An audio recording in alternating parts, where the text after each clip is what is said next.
Has been. Singular. Have been. Plural. Had been. Past form. She has been waiting here for 2 hours. 2 oras na siyang naghihintay dito. You have been waiting here for 2 hours. 2 oras ka nang naghihintay dito.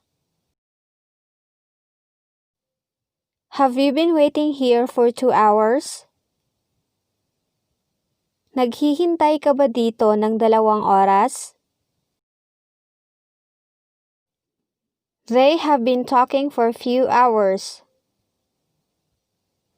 Ilang oras na silang nag-uusap. She has been working at the company for 3 years.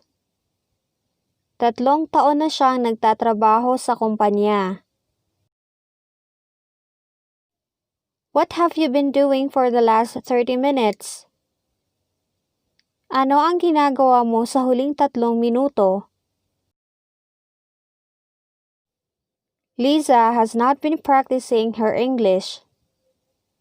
Hindi pa nakapag-ensayo si Lisa sa kanyang Ingles.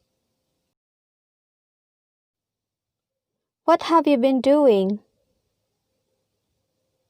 Anong ginagawa mo? He had been waiting there for more than 2 hours when she finally arrived.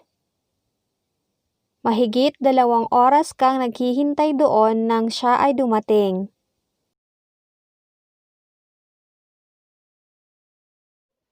How long have you been waiting to get on the bus? Gaano katagal kang naghihintay na sumakay sa bus?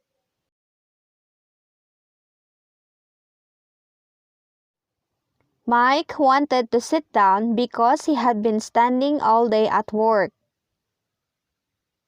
Gusto ni Mike umupo dahil buong araw na siyang nakatayo sa trabaho.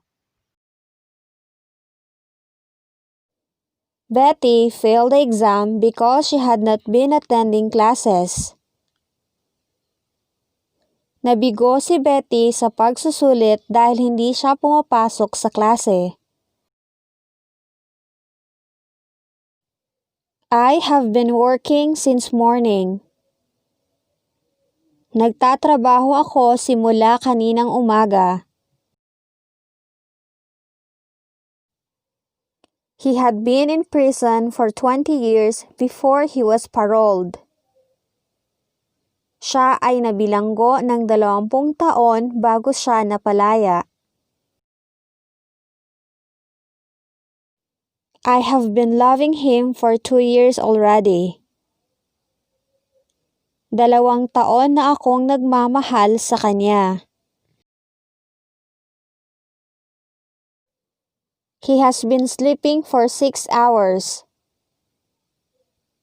6 na oras na siyang natutulog.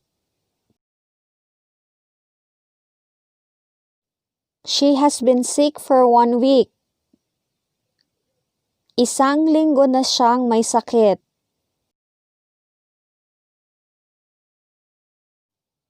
She has been listening to our conversation. Nakikinig siya sa aming pag-uusap. They had been watching since the show started. Sila ay nanonood mula nang magsimula ang palabas. They had been doing it for a long time. Matagal na nilang ginagawa ito. Have you been listening?